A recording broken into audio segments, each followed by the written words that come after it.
Did you look to see if it was recorded? He's clicked record, hasn't he? Of course he has. I know he has. Hello, everybody. Welcome to the Transfer Show. My name's James, and this is a new show that we're going to be bringing to you on Thursdays throughout July until the return of our correspondence on Correspondent Week beginning July the 31st. Obviously, during this period, the transfer window is open. It would be nice to have a regular chat. It's not FPL based, but a lot of the stuff we say may well be interesting to you over the coming weeks. Today, we're going to be having a look at some of the biggest deals that have happened so far around some of the biggest clubs in this window, and I'm delighted to say I'm joined today by Clayton Fernandes. How are you, Clayton? I'm good. Thanks for having me. Clayton, for those who don't know, is an Arsenal fan, so it feels like no better place to start than the impending breaking of the British transfer record with Declan Rice. There's no doubts about this at this stage, is there? No, it got the Fabrizio, here we go. So, I think, to be honest, it will probably be announced by the end of the week. Very, very happy, very excited. Feels like quite a pivotal transfer in terms of, I think, where we're heading as a club and everything. And, just feels like a bit of a statement signing. And is there something in that Arsenal breaking a transfer record? When was the last time you did that? Is that you fishing? No, I'm not fishing for anything. I'm saying, when was the last time Arsenal broke a transfer? Pepe. We'd associate it. Was that British transfer record? Oh, British. Oh, no, sorry, not British. I thought you meant ours. I meant... no, in seriousness, we'd probably associate City, United or Chelsea being the most likely to break a British transfer record. So for Arsenal to do it, is that what you mean by statement? Yeah, and I think everyone's got their opinions on City, whether they actually wanted him and stuff. But when Arteta... No, it's my opinion. So what, do you believe they... Oh, let's not get into that. We can do it. Okay, so you think they just bid to ramp up the price? I think there's probably deals between teams where West Ham have gone, yeah, look, we want to get this done, we want to get our price, etc. He probably wants to get the deal done as well, the player, rather than go back to training with West Ham. He wants to get it over the line first. And there's probably little deals like between West Ham, City, we'll give you first refusal on an academy player if you're interested or whatever. They would have gone to bid 80, 85 mil. But they knew Arsenal were going to top it. Do you think? It was clear, the bids that Arsenal put in at the start, you weren't getting him. They would just test the water. Yeah, which again, I think is normal, yeah. Contrary to what everyone else seems to say and believe. But you don't see, it's not like Rice, City pulled out, and it's not like we're now seeing City being linked with other players of similar profile. No. We think a lot of their money and budget's probably going to go towards Josko Gvardiol. Yeah. At centre-back, very good centre-back, as good as around, actually. So, no, I think there's probably a little bit behind the scenes. I think he was always going to Arsenal. Me too. I feel like from the minute we thought Mason Mount was leaving Chelsea, it looked like Declan Rice was going to go to you. Yeah, and it's been rumoured since January. I think more my point around Arsenal is when Arteta took over where we were, I didn't think we'd be in the conversation for one of the most sought after British talents, breaking British transfer records. And I don't know, I think it's just more an indication of where we've come as a club. And I think where we're heading, about my opinions on Arsenal, and I'm quite confident for the next few years and stuff. And yeah, I think it's a conversation we wouldn't have been in even, I'd say, a year ago, to be honest. So I think that's credit to Arteta and, the Cronkies and everything and the way the club's been managed. I think we've gone from one of the worst run teams in the Premier League to one of the best in quite a short period of time. Oh, God, this is dull, isn't it? Remind me, why did I invite you onto this show again? Yeah. Where do you see Rice being used? Because there's certain people see him as a Xhaka replacement. We assume he's still going to go as an A. There's a lot of people saying a party replacement. I've even heard ideas of even inverted from right back. Yeah. That's sort of like what John Stones has been doing for City. Where do you see Rice being used? I think we're going to use different systems next season. I think the last 18 months, everyone's associated Arsenal as like a 4-3-3. The midfield was obviously Partey, Xhaka, Odegaard. And I think, like you said, people think he's either coming in to plug Partey's role, Xhaka's. I think, I don't know if, the last few games we tweaked it and we were doing the 3-2 that everyone associates with Pep. And you saw my tweet about what Arteta did in All or Nothing.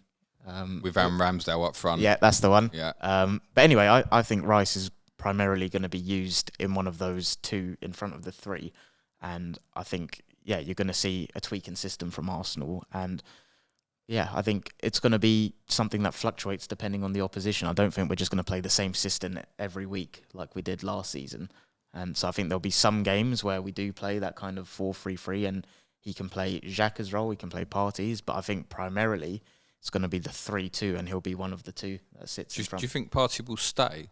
There's been a lot of Saudi Arabia links, hasn't there? I think he's going to go. So if he goes, surely Rice just takes over that position, doesn't he? Yeah, but this is why I'm quite confident. I'm quite confident in the fact that I think we're going to change our system, and I don't think it's just going to be the 4-3-3. I think we are going to adopt that 3-2 and separate point, I guess, FPL lens. That's why I'm not so keen on Zinchenko as an option. Because you think Arsenal will do it more from the right next year? Yeah. So you're talking about moving Gabriel and Saliba over a little bit, and okay. Then White and Timber we're linked with as well. I think the last I saw was a fee's been agreed, like 34 mil. And he can cover what, centre-back and right-back? Centre-back, right-back. Yep. He can invert from both into midfield.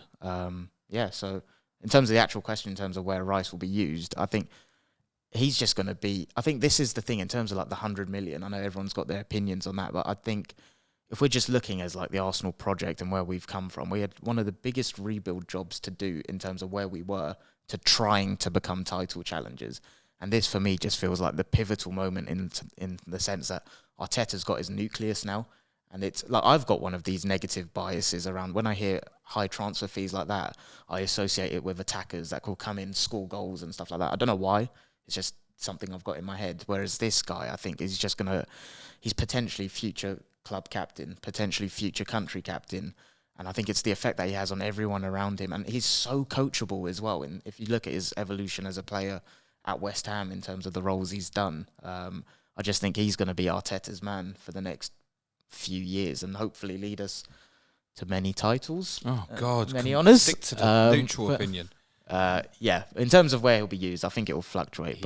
He's a great signing. Yeah. Of that, there's no question. I think the common sense thought at the moment would be probably take over Partey's position, which I think can be a little bit prohibitive to him in terms of you don't want to restrict him. Yeah, he really is good at driving and carrying the team forward.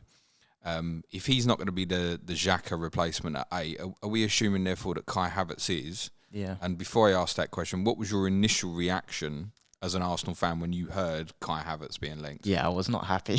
And I think this is one of those... Everybody's decided they are. Yeah, and again, it's... I'll tell you my exact thought process as it went through, and if it's fan bias, tell me, but... It's fan bias. When I first heard it, I was thinking, I'm not sure about that. Obviously, I don't think...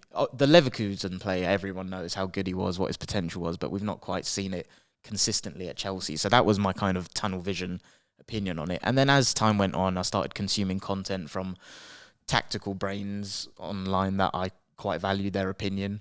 And yeah, you start to see, okay, it's not just going to be a plug and play in terms of, he'll replace Xhaka in the starting lineup. I think positions on the pitch will be slightly different. And this is why I'm quite confident in the 3-2 being used more consistently next season, because I think Havertz will do Xhaka's going forward role.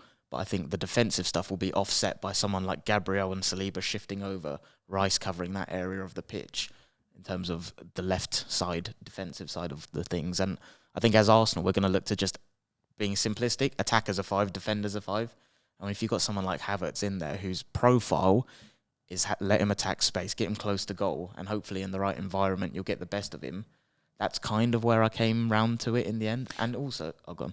No, I was just going to say, Xhaka, it feels to me, I think he had a very good season, actually, and the way he adapted to position was quite strong.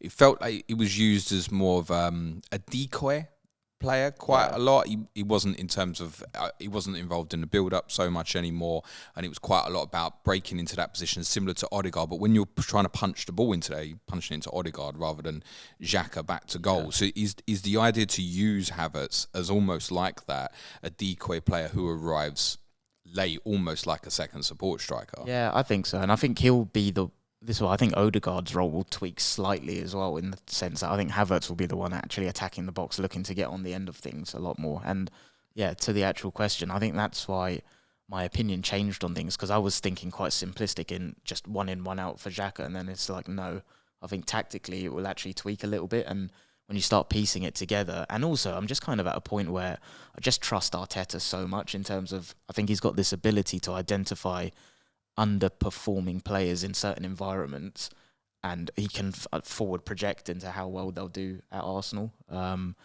so that's kind of where I'm at with it. Price-wise, yeah, I think it probably is overpaying slightly, but again, it's the potential. You're buying the Leverkusen player, not the Chelsea player. Exactly. That's how it feels at the moment. So, if Jesus was out game week 1, hypothetically, who would you expect to start as a centre forward? Yeah, I'm not sure. Like, it's probably Havertz, isn't it? I think it would be. Yeah, probably. But yeah, that's my instinct. And then again, this is what I think the difference, in my opinion, in Arsenal next season versus last year is we had quite a predictable way of playing last year, whereas I do think you're going to see 4-3-3 use sometimes the 3-2 build up in certain environments and systems against opposition. So, yeah, I think there'll be more flexibility next season. Does that mean we're thinking Nketiah and Balogun might go? I think one of them will go. I'm not sure which one. Balogun's been rumoured to go. Well, it looks like we want to sell him abroad. I think I saw Palace were linked after him. But yeah, I think one of them will go, but we'll keep the other. Palace have needed a forward for a number of years, so yeah, that would make Brighton sense. were the other one that's supposedly Balogun performed very well in Ligue 1 last year. He did. And I think So I want did to say Lacazette, full America international now. Yep. Yeah. Okay. They're not the only forwards who might be on the move. Coming in, Clayton, give us your unbiased, non-Arsenal fan view on what's happening with Harry Kane. I think he'll stay.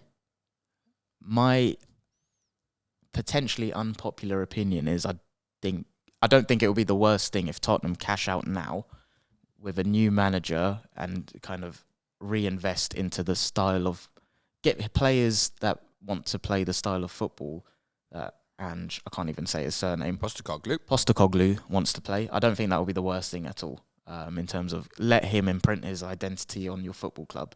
That's my Arsenal non-biased perspective. No, and my Tottenham perspective is I feel quite similar on it. I think the money has to be big. Yeah. People talking about 70 million and stuff. Like I just don't see it. But I think next week's pretty pivotal.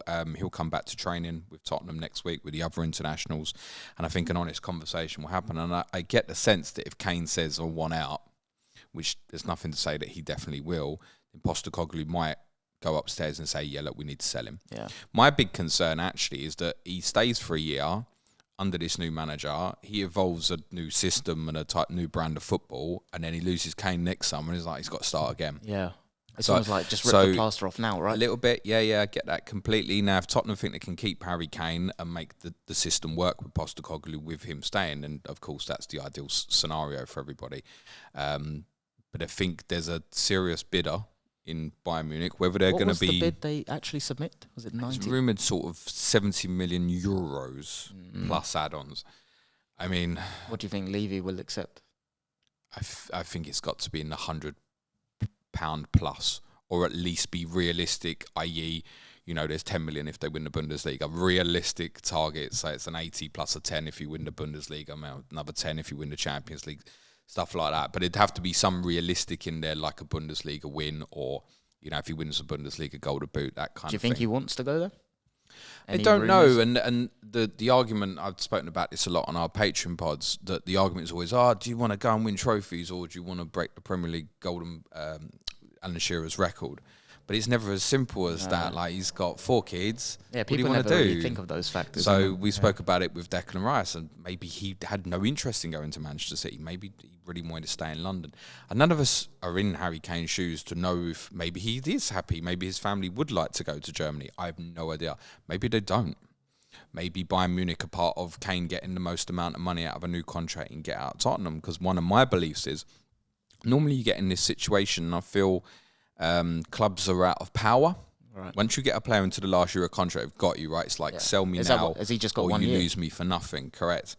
But I feel that Tottenham are probably still in a position where, say we get into October, November, and Kane has stayed, and you're getting to that point towards January where he can obviously then go and speak to overseas clubs legitimately, although we know tapping up is not even a thing anymore. Yeah. But I still think in terms of length and money of contract, Tottenham would probably still offer a deal as good as anybody, particularly on length of contract. So Kane's going to turn 30 soon. I don't see a Bayern Munich going, there's a 4 or 5 year contract at whatever, 500, 600 grand a week. Whereas I think if he says to Tottenham, look, fine, I'll stay, but I want this demand, this demand, this demand, I think Tottenham will probably meet it. Yeah. So I think Tottenham unusually still have an element of control of what's happening. What will be what will be interesting to see over the next week is, like I said, if it changes next week, I think it's going to be a pivotal week because it might be that it moves quite quickly. What Tottenham can't afford to do is get into is he going to play game week 1? Is he going to go all that nonsense when you've got particularly a new manager in the ground? Yeah, you need a good pre-season. It didn't actually help Nuno that he went through that situation either, although Tottenham kind of rallied very briefly, and obviously Kane's performances in the first half of that season were poor. There's the feeling between Tottenham and Kane back in 2021 was pretty bad. It doesn't feel that way now. No. It doesn't feel. Then it felt like he wanted to really desperately get out. That doesn't feel quite the same now. Probably because the opportunity to go to Manchester City was there then, whereas it's not now, and that might be a big difference. Thoughts on James Maddison? Yeah, I think that's a great signing. Very annoyingly. Yeah. I'm not saying anything unique or insightful here, but first creative player you signed since Eriksen, right? It's only first creative player, really, we've had since Christian Eriksen, I think it's a great signing. I think, from the little I know of your new manager in terms of how he wants to play, I think it will be a great fit. I think you guys will do well next season. I know you said you think you're expecting a transition year and stuff. Yeah, I mean, our ambitions are on the floor at the moment, to be honest. Yeah, but when I say do well, I think you'll be in the conversation for top 4 come like April and stuff, which I feel like most people are writing you off. And if we're playing good football and we're in that conversation, I'd be pretty happy. Yeah. I don't foresee that at the moment. No, I just think even like you're not in Europe, and not even as a dig, I genuinely think as a result.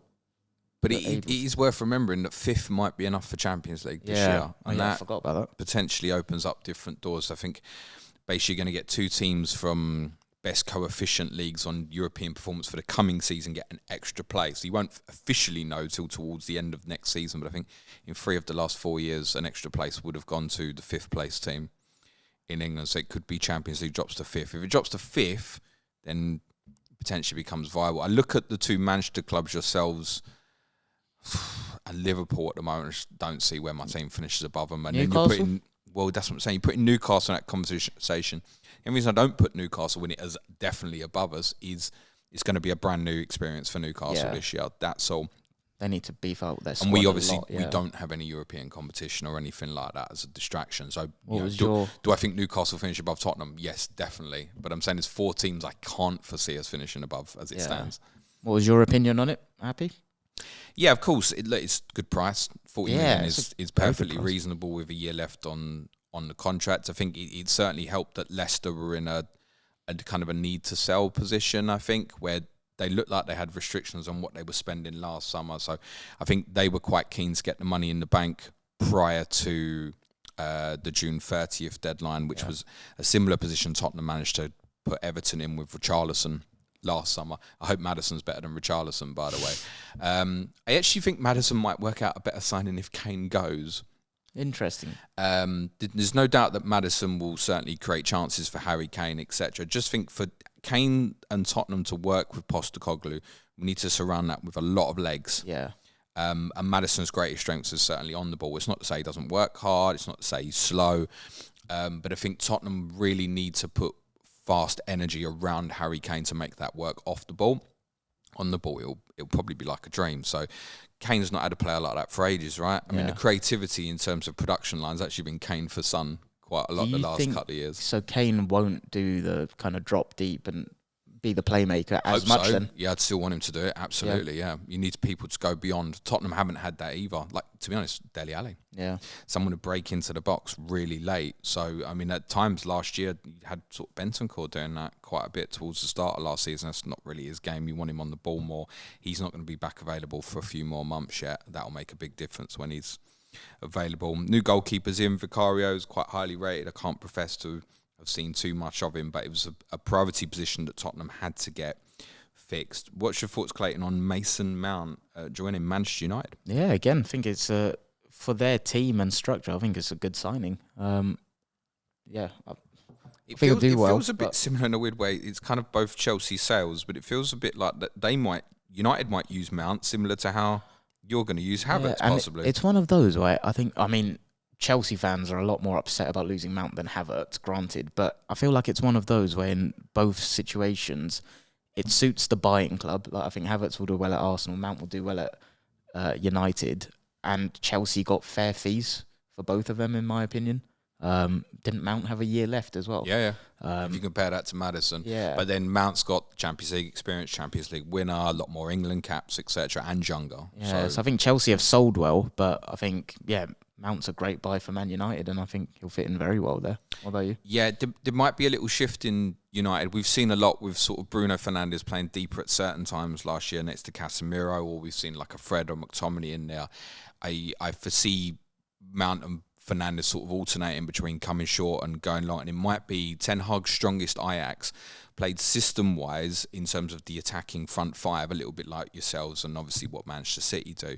And I think the desire is to get towards that. But what's interesting with Fernandes and Mount is they're both good creators. Yeah. Both really good strikers, good technicians of a ball. So it'd be interesting to see how that plays out. But Mount's pressing as well, right? That looks strong now with Casemiro, Fernandes, Mount. Yeah. It felt whoever was the third wheel part of that last year. I know Christian Eriksen had a very good season for Manchester United and obviously be heavily involved again. I think Eriksen, you referred back to creativity at Tottenham, played a lot higher at Tottenham than he does now at Manchester United. So if say Eriksen would be bit parts a little bit harsh. Christian, if you want to come home, come home, I'll take you and play deeper for my team again. Would you still take him? If he came back. To be honest, I think in certain games, in certain fixtures, could Christian Eriksen play the deep lying role for Tottenham? Yeah. I wouldn't want him to play that position at Anfield or St James's, for example. Certain game states where it works, yeah. Fair enough. Definitely. Chelsea have obviously sold a lot of players, which we knew that they needed to do. Many of them have gone to Saudi Arabia. So Edward Mendy's gone. Kalidou Koulibaly was a signing that absolutely didn't work out, and Chelsea have obviously taken a hit on that transfer. There's another player who went to Saudi Arabia, N'Golo Kante, obviously, has gone to Saudi Arabia to earn some astronomical amount of money. And we'll be doing a Patreon feature all next week on the situation in Saudi Arabia at the moment. Ruben Loftus-Cheek has gone to AC Milan. There's going to be more sales, there's no doubt about it. You look at people like Aubameyang, Pulisic's been heavily linked with AC Milan. Hakim Ziyech failed a medical somewhere. And Kovacic's obviously gone to City.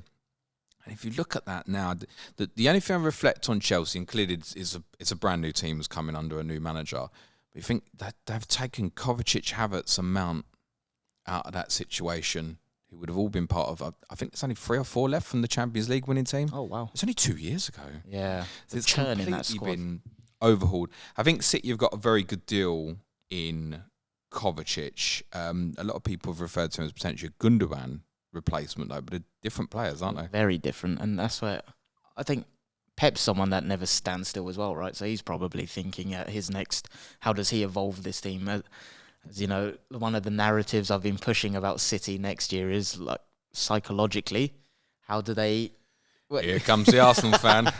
But no, genuinely, when you win the treble, it's like you can't stand still. So Pep will be thinking, how can I get the most out of this group and take them up another gear? And I think the signing of Kovacic is something where it's not going to be a like-for-like Gundogan replacement, is it? So do you know that when Manchester United won the treble, you finished second, right? I wasn't saying anything about Arsenal in that sentence. No, I'm just saying, and you finished, what, a point shy of them? I mean, I was 4 years old, so... Okay, but people said the same thing about United the next year. You didn't finish within 1 point of them the following year. About 18-point difference. Again, and I realise what happened 23, 24 years ago has no relevance, but... Yeah, my point was more Pep is going to think what to do next to go up a level, right? And he's got to keep refreshing it. Yeah, and that's why I don't think Kovacic is just going to come in as like a like-for-like. He'll probably be used differently. But then I would also say as well that a lot of what we've seen from City this year has been quite new, particularly in the second half of the season, like that January-February period. Yeah, that was on the floor, right? Then managed to get their better players back in the team, and it kicked on really late. So, the idea of John Stones coming out from, say, centre-back into midfield was quite new, really. We saw Rodri do that at Stamford Bridge, and it felt awkward over the Christmas period. So I think from that perspective, it's still quite new. If you're putting Kovacic in there, Gvardiol, there might be more, who knows? Then there's a refresh in there. Yeah. Gundogan's leadership will be missed, certainly as well. Is Bernardo rumoured to be? Has been. He's been rumoured to leave for the last 3 summers, hasn't he? I think ideally he wanted to go to Barcelona, which is not on the table, I don't think, from a financial perspective. There's been some Saudi Arabia links with Bernardo. I don't see him going out. He's too good of a footballer, to be totally honest. I think Kovacic is a different signing to Gundogan.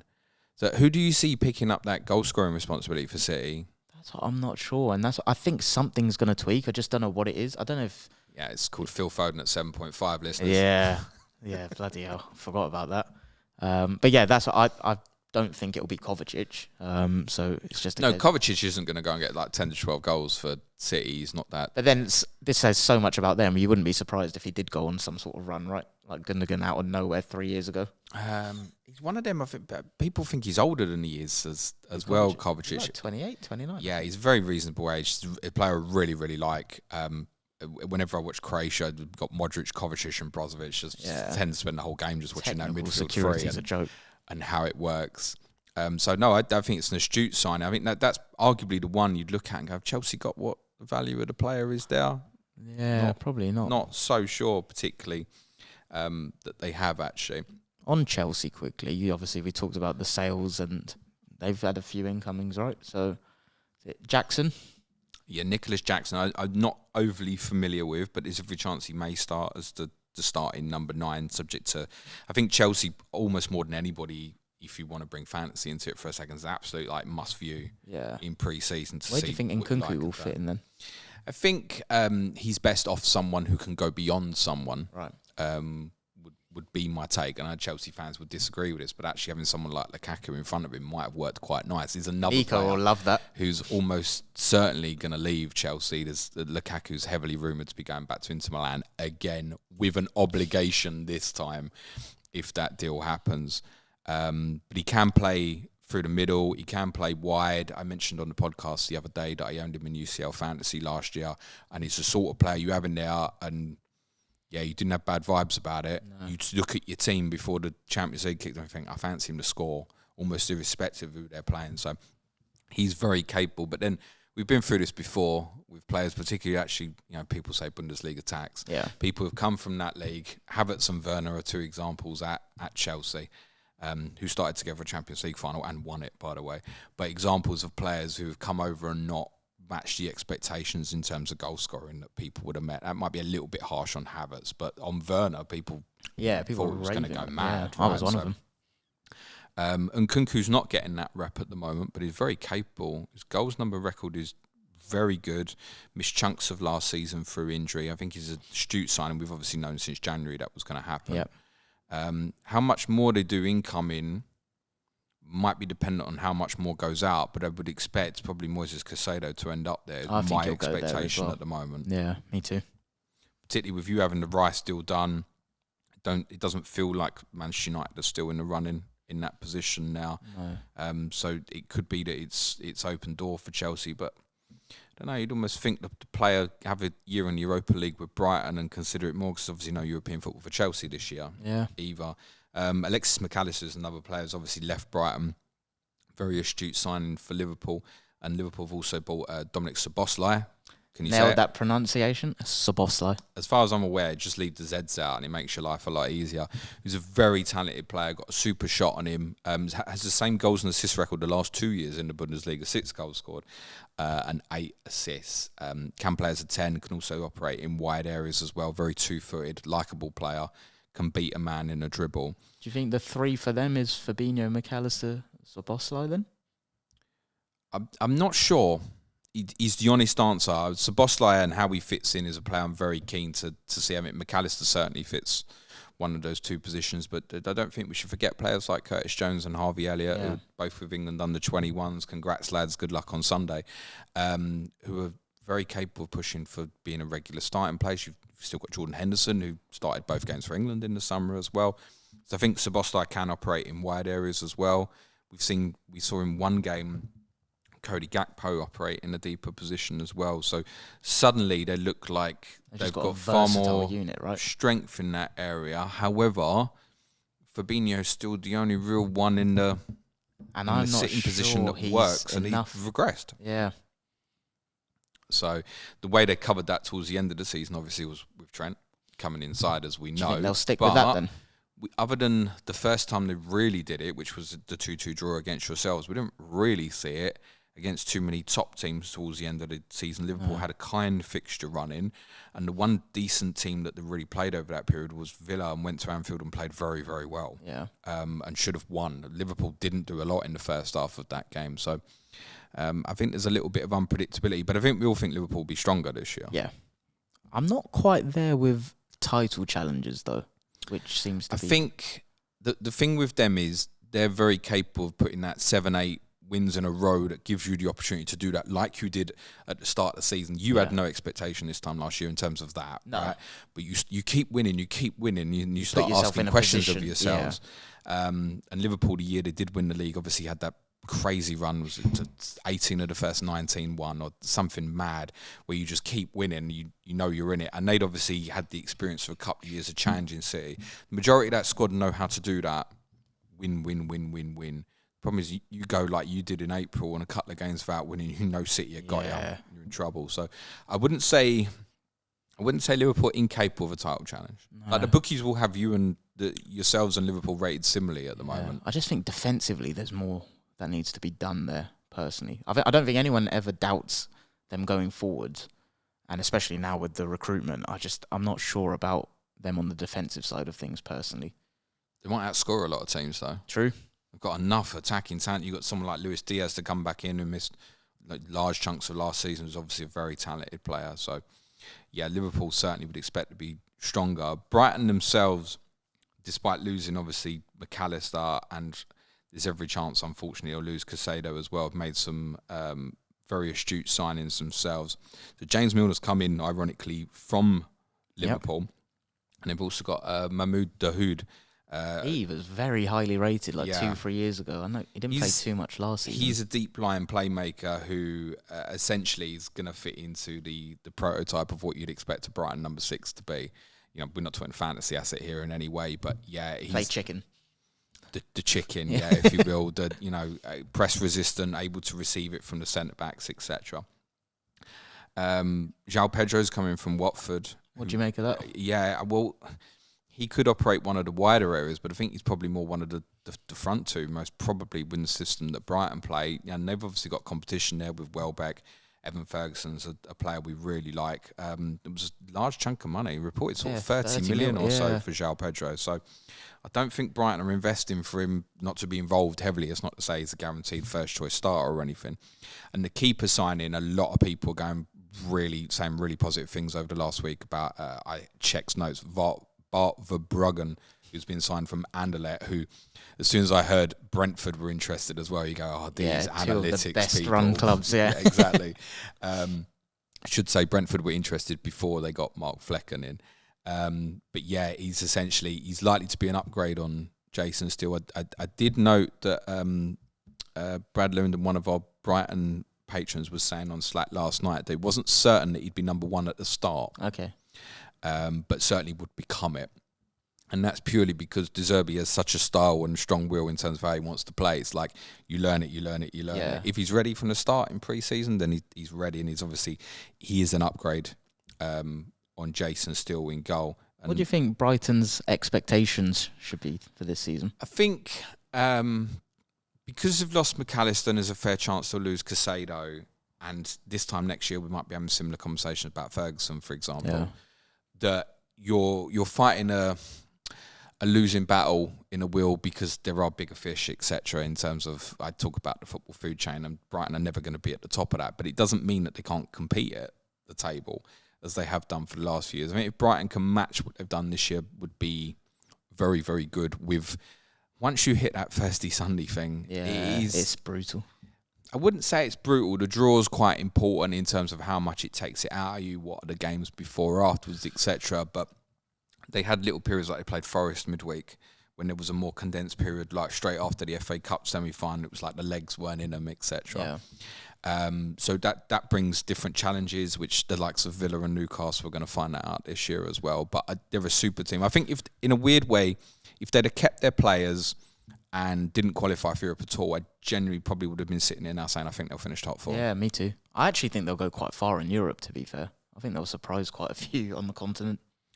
They've got some super talented players. What did you make, Clayton, of Youri Tielemans move to Villa. I think that's a great signing. So I'm someone that rates him higher than I think, well, the narratives I see on my curated timeline on Twitter and stuff. And do you know what? I draw a lot of parallels between Tielemans and how he's rated and Xhaka was previously under previous regimes at Arsenal.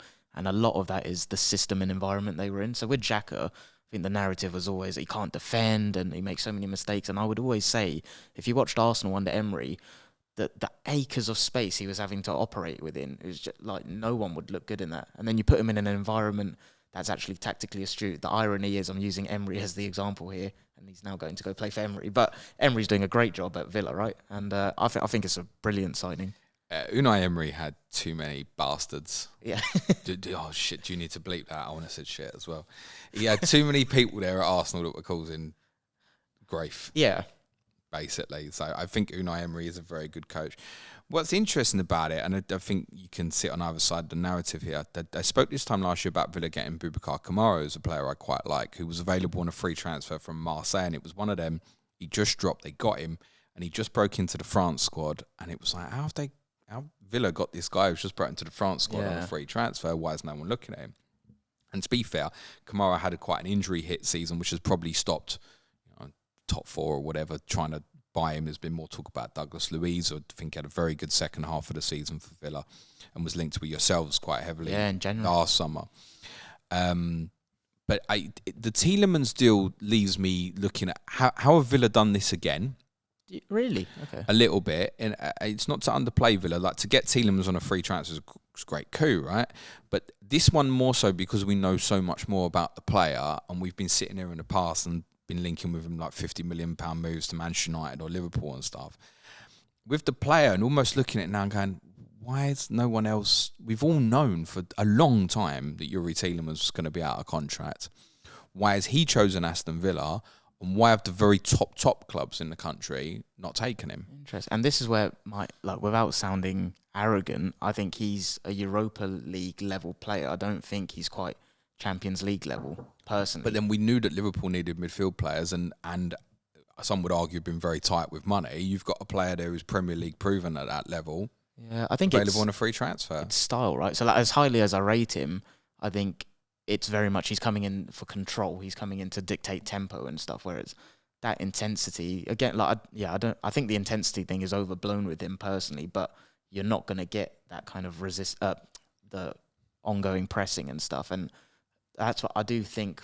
He is a great fit for a team looking to challenge to finish in the top six, like fifth, sixth, seventh. Whereas I'm not sure he's quite at that level for what's required to sustain a top four challenge, in my opinion. Okay.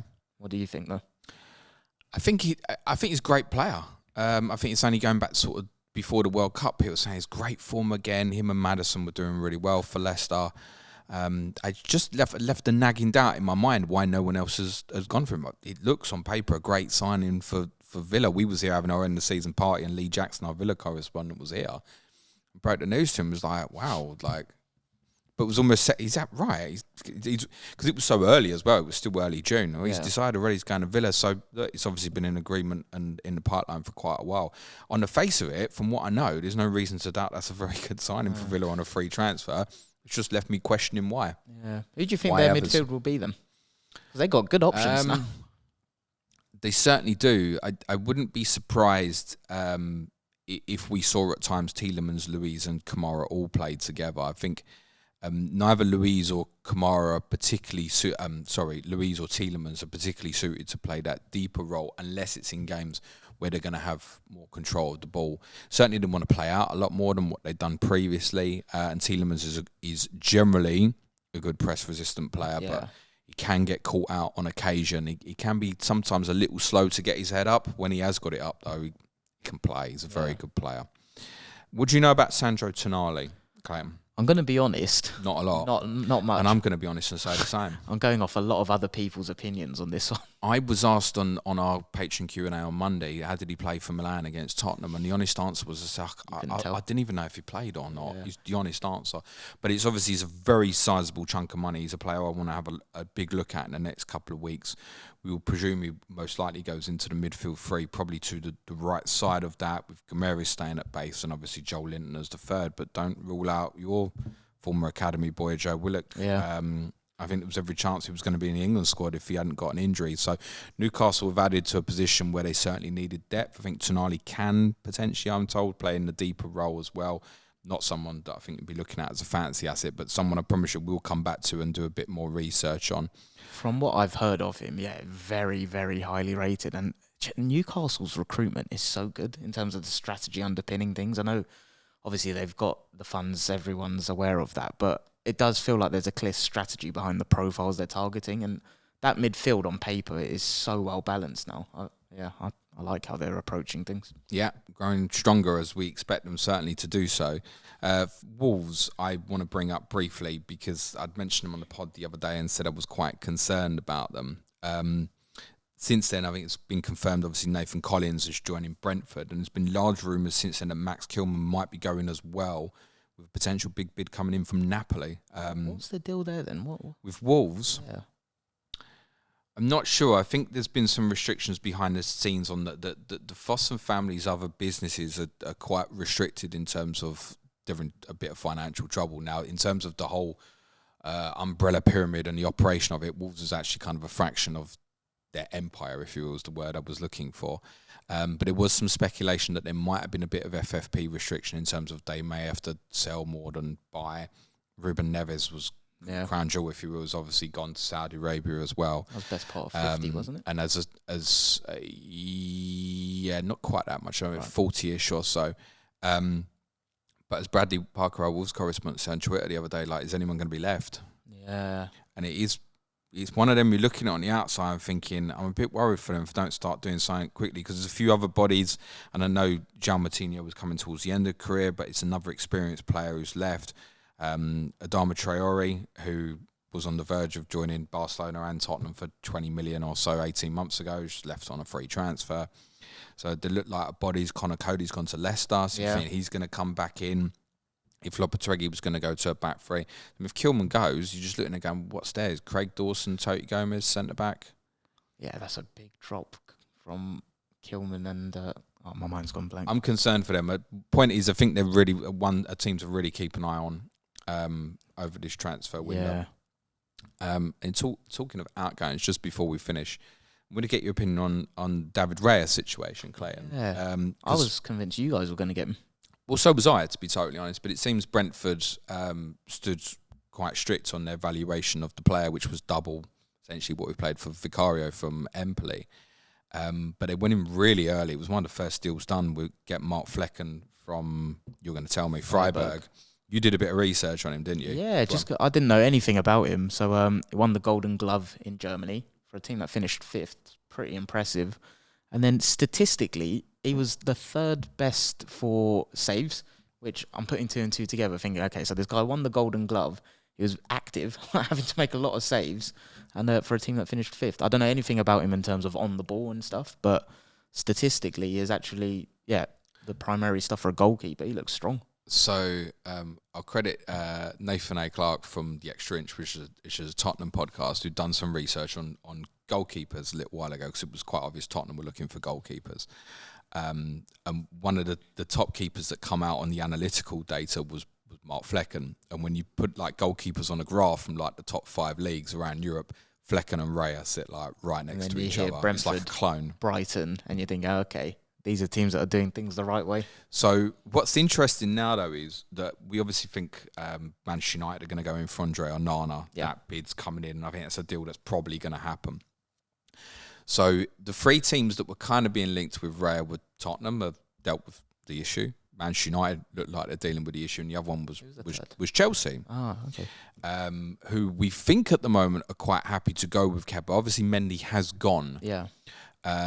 Whether Chelsea deem that as a priority position to sort out, and also would Brentford sell to Chelsea as, it's not for Chelsea, but for Brentford local rivals, right? Yeah. So I guess if they came up with the money, maybe. But it's interesting to see how that narrative might play out. And as much as we've praised Brentford and Brighton, one of the things I said to Suj yesterday was it would be really interesting to see if Raya ended up not playing much this year, walking out on a free transfer next year, if it changed their idea of what they think they are a little bit in terms of selling club. Because right now, Brentford don't need David Raya. No. The replacement goalkeeper looks very strong. So take as much as you can get. He's also 1 year left on his contract. What were they asking for? 40 million is the reported fee, which, again, if you compare it to same price we've got Maddison for, right? Yeah. So, and how much was your keeper that you got? We paid, I think it's a 19 all in, I think. Right. It's half the price. Yeah. So Tottenham had agreed terms with Raya, seems to be what was widely reported, but Brentford saying, no, this is the price and that's the end of it. And do you know what, it might get later in the window and something changes. Who knows, maybe a club will look at a Jordan Pickford or something that causes a chain reaction. Not like Everton are going to match the price though with some of the difficulties they've got. But I don't know, if someone came in for an Emi Martinez from a Villa, would a Villa suddenly look at him, for example? But it's just interesting that Brentford have now potentially got two very good goalkeepers. And they also brought in Thomas Starkosha as the number 2 last year, who he also thought he was coming in to be competitive with Raya as the number 1. We've barely seen him. So right now he's sitting there as third choice. So I just think that's an interesting one with the keeper situation. How much would you have been willing Tottenham to go to? To be honest, if Tottenham had paid 40 million for him, I would look at that and go, I completely understand that, because it's a priority position. It's not one that you piss about with. Yeah. If you make a decision on a goalkeeper like that, you're not making that decision for a year or two. You're identifying again, he's our guy for the next 5-6 years. Whereas with Vicario, we don't know he's going to adapt, right? Yeah. So he looks like he's skilled. He's got the tools. He speaks English already, but you're coming from there to here. Who knows? Maybe he won't settle. Raya also actually, because he came through the academy at Blackburn, actually comes under homegrown. Did he? I didn't know that. Yeah, it counts as homegrown despite being Spanish. The reason I asked on the valuation is what you said. If he goes in a year for free, is that a missed opportunity in terms of like where his stock is now, and then potentially selling, reinvesting? Well, the reason to compare it is a little bit, if you take the Kane situation at Tottenham, and I know they're completely different, but it's like Tottenham can't replace Kane. Right? Yeah. People say the only thing Tottenham could do if you sell Kane is try and do something a bit different. You can't. I mean, the one person who maybe, ironically, could be a replacement is at Brentford. Yeah, he's suspended till January, yeah, exactly. so that's off the table. You can't look at that. And again, Tottenham have probably learned dealing with Brentford. You're gonna, you have to pay the I've premium. said Tony probably 80 million or so with what he's got left on contract. But interestingly, Tottenham couldn't replace it. The point with Raya is Brentford already have. Like Brentford don't. If Brentford sell David Raya, I think the majority of their fan base at the moment would be, we've replaced him. Yeah, so understandable. He's full international for Spain. He's basically second choice at the moment behind Unai Simon. So he wants to be playing top level. I wouldn't even be surprised if he ends up going abroad somewhere where someone comes in later on. There might be that it's a cheaper price if Brentford want to sell abroad, maybe. Yeah. Be interesting to see what happens. He's a very good keeper. Yes. I wanted to get David Raya. I'm not unhappy with the business Tottenham have done because they've got a close equivalent for half the price. So, and one of my comments for a long time with Tottenham now has been stop trying to buy at the top end, try and make your new stars, etc. So that's an interesting one to follow at Brentford. Gut feel prediction? Where do you think he'll end up? Who, Tottenham? Raya. Raya? I wouldn't be surprised if he still ends up at Chelsea by the time the window shuts, actually. That'll be a good move. I wouldn't be surprised. But the word at the moment is, from people who seem to know Chelsea better than I do, seems to be no. But I just think that there's enough money there that Brentford might, towards the end of the window, go, okay, our valuation isn't now 40, it's now like 30. Yeah. It might be a middle ground that gets found, for example. Cool, thank you, Clayton. I really enjoyed that. Yeah, it was nice. Where can everyone follow you on Elon Musk's third app, etc.? Clates AFC. Are you on Threads? You started the old thread? There is a Threads account opened up, which I'm not going to put publicly on Twitter because Elon might completely shut me down. We'll have a look and see what it looks like, etc. I'll be streaming my Ask James stream tomorrow at 12 p.m. UK time. Join us live for that if you've got any questions, want to join in on that. Which leaves me to say thanks again so much to Clayton. Cue music, please, man child.